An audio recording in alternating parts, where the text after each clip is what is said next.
다크 심리학 파트 1. 저 사람들은 왜 저런 행동을 할까 하고 사람들은 궁금해했다. 그리고 인간이 특정한 환경과 조건 하에서 그렇게 행동하는 심리적 상태를 학문적으로 탐구하는 것이 심리학이다. 많은 심리학 서적들은 사람들의 행동을 분석하며 왜 그런 행동을 하게 되는지 이유를 밝히는 데 초점이 맞춰져 있다면, 이 책은 이 심리학의 기법을 사용하여 다른 사람들을 교묘하게 조종하고 타인들이 자신에게 유리한 행동을 하도록 활용하는 방법에 초점이 맞춰져 있다. 저자는 이미 많은 사람들이 이 심리학을 이용해 다른 사람들을 조종하고 있다고 경고한다.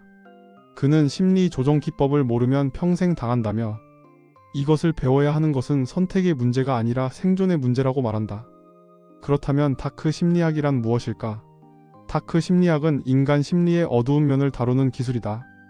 설득, 조종, 기망, 권력 심리 등이 모두 다크 심리학의 일부이다.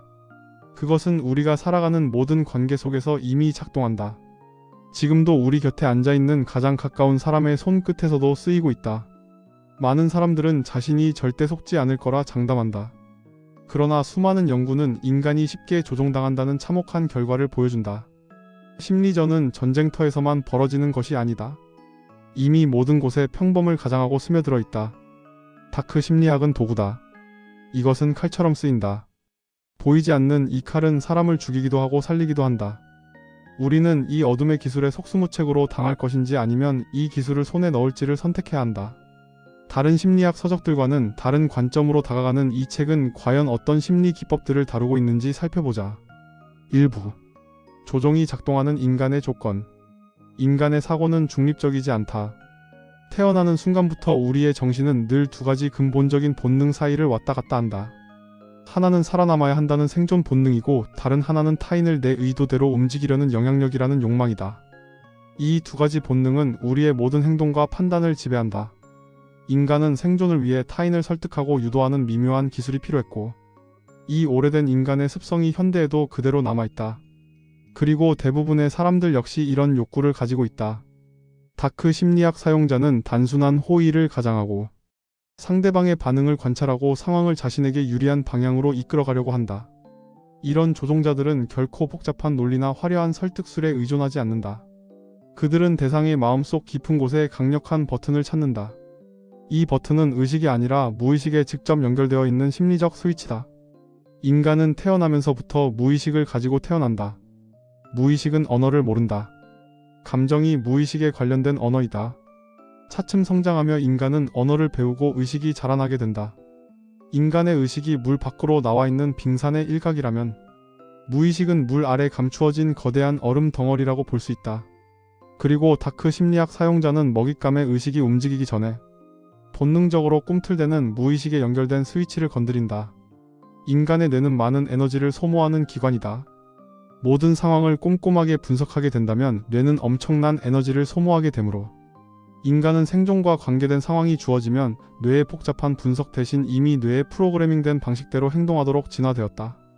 심리학에서는 이 즉각적인 반응을 휴리스틱 또는 어림짐작이라고 한다. 이것은 즉각적인 반응이 나오는 스위치와 같다. 이렇게 우리의 뇌는 특정 자극이 주어질 때 자동으로 켜지는 스위치들을 발달시켰다. 안전 스위치를 누르려면 경계심이 무너지는 순간을 노려야 한다. 경계심이 사라지고 편안함을 느낄 때 마음은 자연스럽게 열린다. 조종자들은 의도적으로 이런 안전한 분위기를 조성한다. 쾌락 스위치를 누를 때는 칭찬과 보상으로 판단력을 흐리게 만드는 방법을 사용한다. 논리적으로는 과장된 칭찬이라는 것을 알면서도 듣는 사람은 기분이 좋아진다. 과도한 칭찬과 관심으로 상대방을 중독시킨 다음 점차 그 양을 줄여가면서, 상대가 금단 증세를 겪으면 스스로 그 쾌락을 느끼기 위해 자발적으로 조종자의 뜻에 따르게 하는 방식을 쓴다.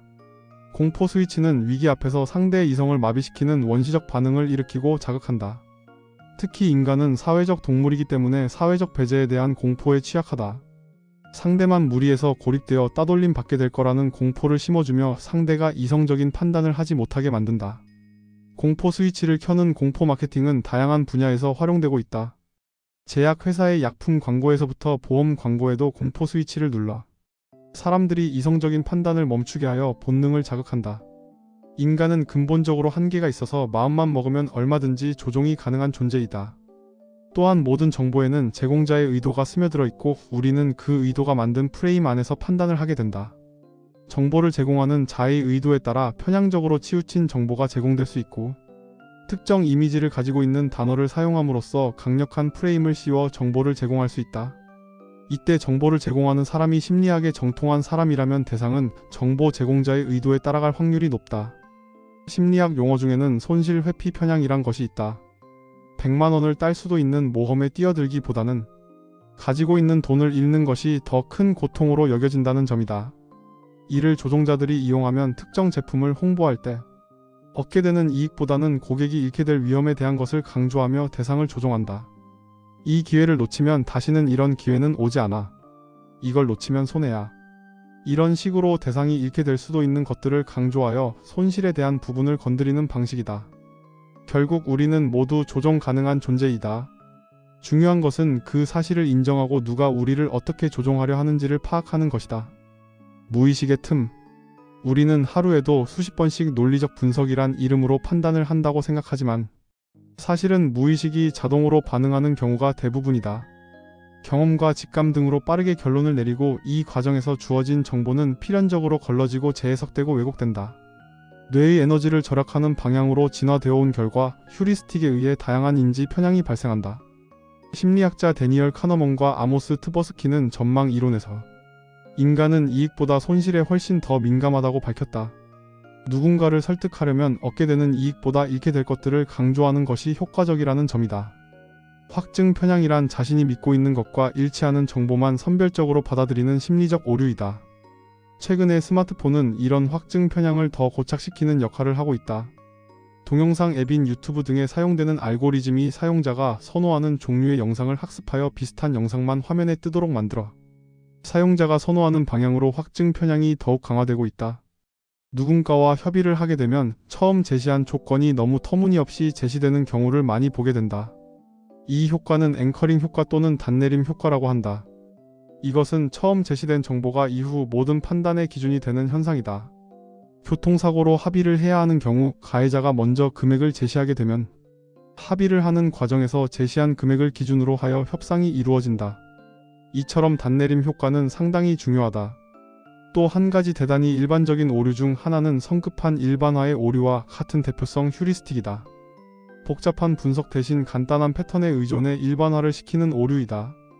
가령 고급 정장을 입고 명품 시계를 차고 있으면 우리는 자동적으로 그를 성공한 인물로 인식한다. 이런 경향 때문에 SNS에는 가짜로 부자인 척하는 사진들이 가득하다. 또 다른 일반적인 오류 중에는 기저율 무시가 있다. 전체 확률과 통계를 무시하고 구체적이며 생생한 사례의 영향을 받는 현상이다. 예를 들어 주식 투자로 돈을 버는 사람이 많지 않음에도 아는 사람 중에 투자로 대박난 사람의 경우를 보고 그 사람의 경우를 일반적인 경우라고 받아들이는 것이다. 이런 인지 편향이 무서운 이유는 연쇄인지 함정에 빠질 수 있기 때문이다. 다크 심리학의 조종자는 먼저 먹잇감에게 확증 편향을 자극해 그를 칭찬하며 마음을 서서히 열게 만든다. 다음으로 단내림 효과를 이용해 자신의 지인이 1000만 원의 수익을 냈다고 말하고 마지막으로 기저율 무시를 이용해 자신이 알고 있는 개별 사례를 들려준다.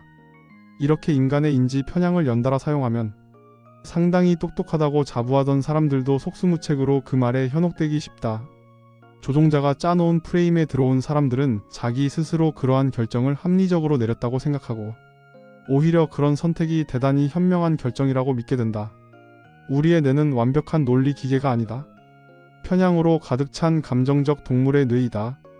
이 사실을 인정하고 자신의 한계를 아는 사람이 오히려 더 현명한 선택을 할 수 있다.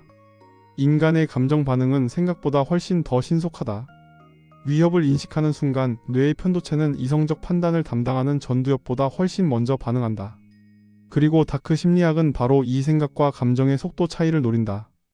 정보를 주기 전에 먼저 감정을 건드리면 상대의 사고는 이미 특정 방향으로 기운다. 상사가 회의 시작 전에 이번 프로젝트 결과가 실망스럽다라는 말로 분위기를 잡으면 그 이후에 제시되는 모든 정보와 지시사항은 모두 이 실패를 만회해야 한다는 감정적 프레임 안에서 받아들여진다. 다크 심리학이 목표로 삼는 것은 4가지 감정으로 두려움, 분노, 죄책감, 기대이다. 사람은 두려움을 느끼면 안전지대를 찾는다. 이때 조종자가 그 안전지대를 제공하면 상대방은 자연스럽게 조종자에게 의존하게 된다. 조종자가 상대방의 분노를 일으켜 판단력을 흐리게 만들어 자신이 원하는 결과를 얻어낸 후 분노의 대상을 다른 대상에게 돌려놓는다. 죄책감을 이용하면 상대에게 스스로 자기 희생을 유도할 수 있다. 쾌락과 기대감은 기약 없는 앞으로의 보상에 매달리게 만든다. 그 결과 현재의 고통을 참아내도록 만드는 방법으로 이용된다. 감정 트리거. 감정 트리거란 특정 자극이 자동적으로 특정 감정 반응을 유발하는 심리 장치이다. 조종자는 상대방의 개인적 트리거를 탐색하고 그것을 의도적으로 활성화시킨다. 많은 사람들은 자신이 부족하다고 느끼는 것 또는 부끄럽게 여기는 콤플렉스를 가지고 있다. 조종자는 이런 개인사를 파악한 후 그 트리거를 전략적으로 활용한다. 이때 중요한 것은 강도가 아니라 빈도다. 반복해서 자극해주면 결국 상대를 통제할 수 있게 된다. 권력과 의존의 관계구조. 인간관계는 결코 대등하지 않다. 힘의 불균형은 정보, 자원, 사회적 지위, 감정적 영향력에서 나타난다. 권력 있는 사람은 타인의 관점보다 자신의 목표를 우선한다. 그리고 권력은 강제로 얻는 것이 아니라 상대방이 스스로 의존하도록 설계할 때 더 견고하고 지속적이 된다. 다크 심리학을 사용하는 조종자는 상대방을 도움, 칭찬, 보호, 기회 제공 등의 긍정적인 행동을 반복적으로 주입해서 자신을 없어서는 안 되는 존재로 자리잡게 만든다. 장기적인 영향력을 끼칠 수 있게 만드는 조건은 첫째, 대체 불가능한 인간관계라는 인식을 심어놓는 것이다. 둘째, 통제와 보상의 균형이 절묘하게 유지된 인간관계의 구축이다. 당근과 채찍의 적절한 균형으로 관계를 장기로 구축할 수 있다. 셋째, 정보의 불균형이 유지되는 인간관계다.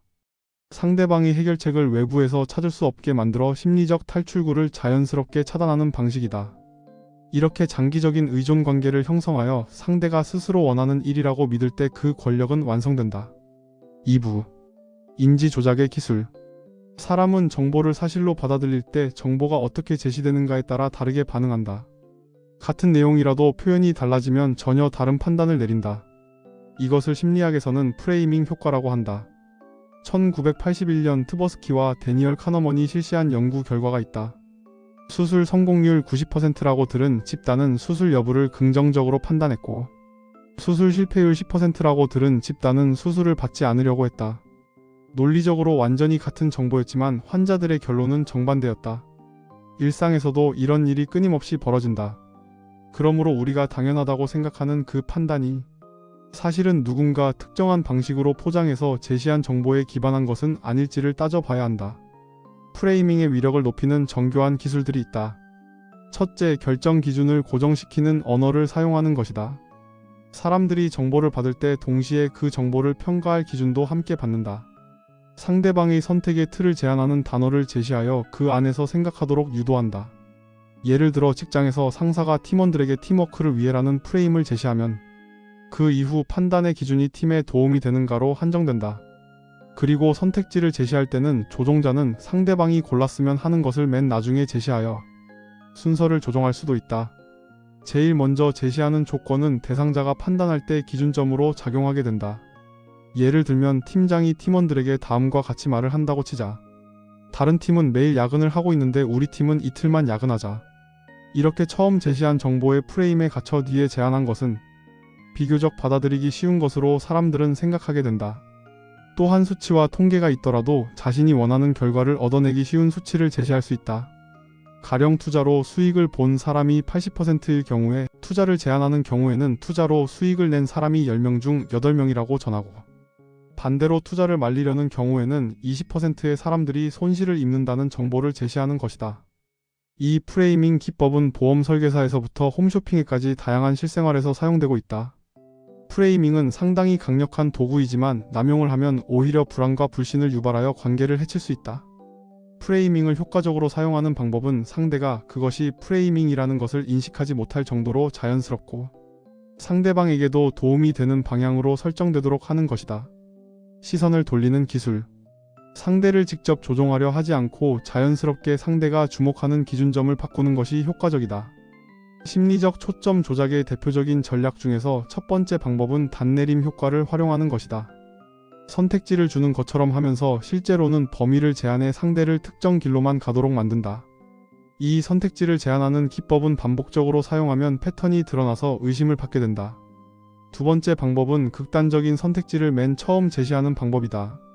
조종자는 여러 가지 옵션을 제시하지만 사실 다른 옵션들은 본인이 원하는 값을 합리적으로 보이도록 미끼로 제시하는 방법이다.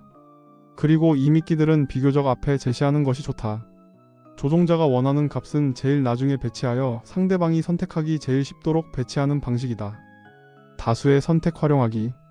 인간은 원시시대부터 생명을 지키기 위해 무리의 행동을 따라가는 것이 생존 확률을 높이는 것이었다. 그러므로 무의식 중에 우리는 군중의 선택 다수의 목소리를 신뢰한다. 저명한 심리학자 로버트 치알디니는 이를 사회적 증거라고 정의하며 사람들은 특히 불확실한 상황에서 다른 사람들의 행동을 기준 삼아 결정을 내린다고 설명했다. 권위의 힘은 전문성과 지위에서 나온다. 전문가나 영향력 있는 인물이 사용하는 제품, 지지하는 사상, 추천하는 방법은 곧 신뢰의 근거가 된다.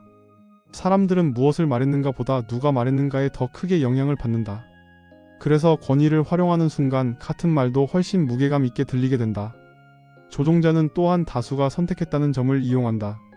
다수의 힘은 숫자와 집단 압력에서 나온다. 많은 사람들이 선택한 옵션을 안전하고 옳은 선택처럼 보이게 한다. 이런 심리적 기법은 일상 속에서 아주 흔하다. 마케팅에서는 10명 중 8명이 선택한 상품 또는 1만 명이 이미 가입한 서비스라는 문구가 사회적 증거를 이용한 전형적인 설득 방식이다. 핵심은 다수가 따른다는 증거를 보여주면 사람들은 그 선택이 보편적이고 합리적이라고 믿는다는 것이다. 그런데 이 사회적 증거는 조작도 많다. 실제로는 소수의 의견이지만 프로그램을 이용해 댓글을 조작하고 여론에 영향을 주기도 한다. 특히 이런 조작은 온라인에서 더욱 쉽게 조작되고 있다. 가짜 리뷰와 조작된 좋아요 수와 추천 게시물이 넘쳐난다. 이런 조작 또는 과장은 일상에서도 많이 이루어지고 있다. 그러므로 이런 조작된 사회적 증거에 무분별하게 휘둘리지 않을 방법을 알아야 한다. 가장 중요한 것은 구체적인 근거를 요구하는 것이다. 전문가가 추천한다고 했다면 어떤 분야의 전문가인지 그리고 그가 근거로 제시한 근거를 확인해야 한다. 정말 중요한 결정을 해야 한다면 시간을 충분히 갖고 다각도로 검토해 봐야 한다. 쉽게 조종할 수 있는 때는 언제일까? 사람들은 일반적으로 오후로 갈수록 피로와 회피 성향이 두드러진다. 연구에 의하면 판사들의 보석 허가 결정을 조사하니 오전에는 허가율이 65%였지만 오후로 갈수록 급격히 떨어져 하루에 끝 무렵에는 거의 0%에 가까워졌다. 이렇게 피곤할수록 안전한 거부를 선택해야 한다.